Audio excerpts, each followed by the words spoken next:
Good day, YouTubers. Well, I've been tagged by no less than 2 people to take part in the Portrait of an Atheist video.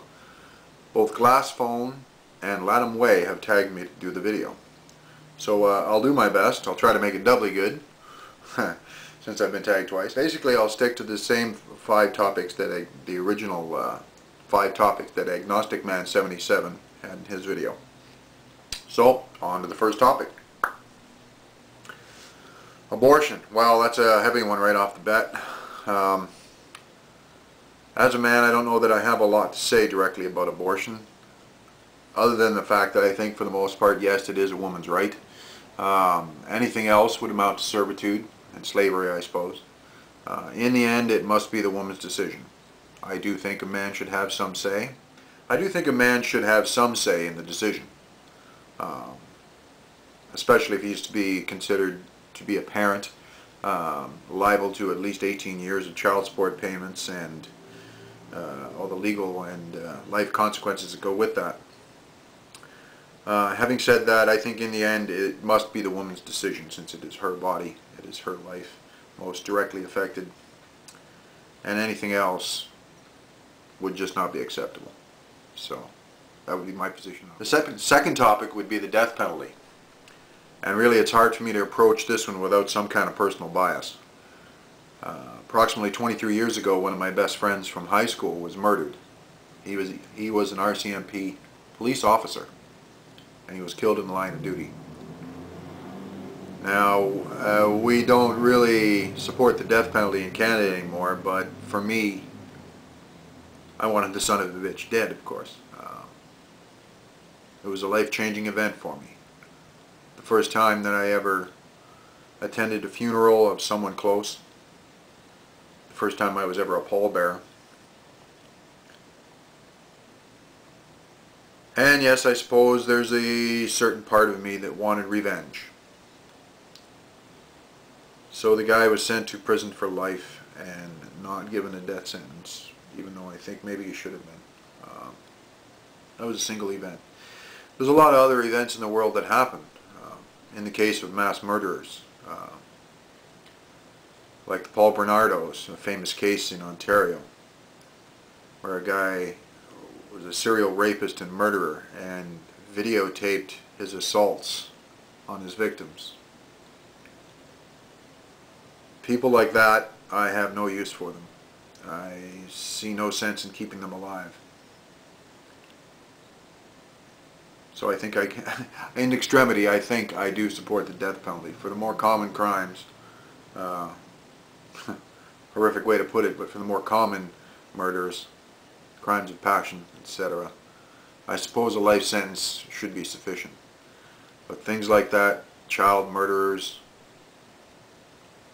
I have a tough time wanting anything but seeing them dead. Next topic. Well, the third topic is gay rights, and I suppose this pertains mostly to gay marriage, since that seems to be a hot-button topic with so many people these days. Personally, I don't see anything wrong with it. I think if gay people want to get married, why not? There's more than enough division and separation and hatred and anger and loneliness in the world. If two people care about each other and want to live together, who the hell am I to say no? And who the hell are you? By the way. Yeah, it's a human rights issue. I mean, how can it be anything else? Equality is for all people, or it doesn't mean anything at all. And human rights are for all people. So if you allow marriages at all, how can you disallow gay marriage? Just seems ridiculous. Next topic is drug legalization. Haha, well, boy, okay. It's amazing how many people are automatically saying, oh yeah, legalize that weed. And I guess for the most part I agree. I don't think weed is any worse than having a couple of beers. It's the harder drugs I have a problem with. I will also have to confess to a certain amount of personal bias on this issue.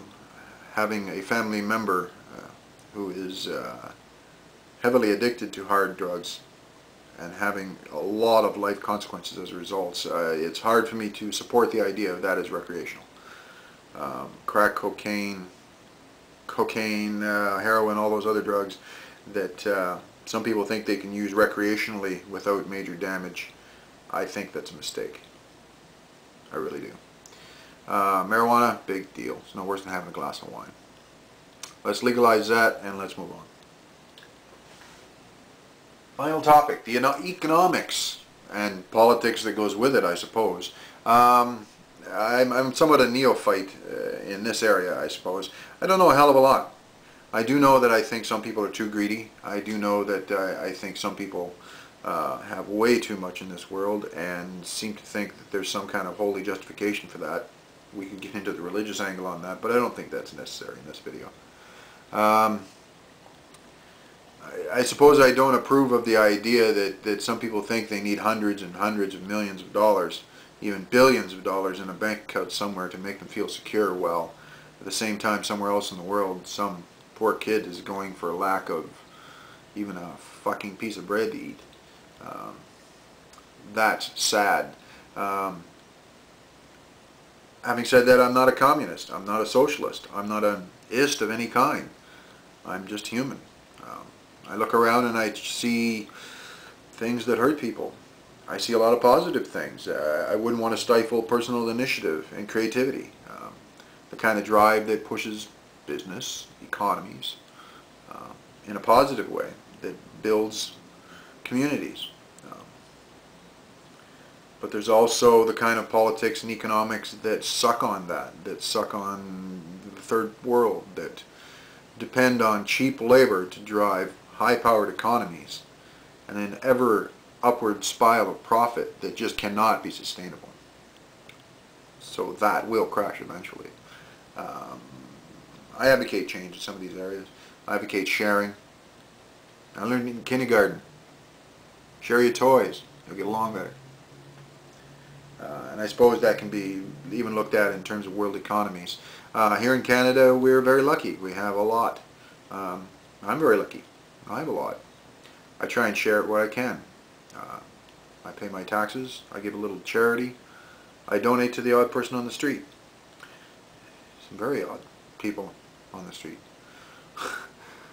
But, you know, I'm also not a rich man either. There are many, many, many people in this world who have a lot more money than me. But there are many, many more who have a lot less. And so I'm grateful for my position in the world, I suppose. And I try to make the world a better place for other people too. Did that make me a communist? I hope not. Well, that's about it. That's all the topics. Appreciate being tagged. Thank you, gentlemen. I hope you've enjoyed it. I'll try to be more interesting in the future. Peace. A long life.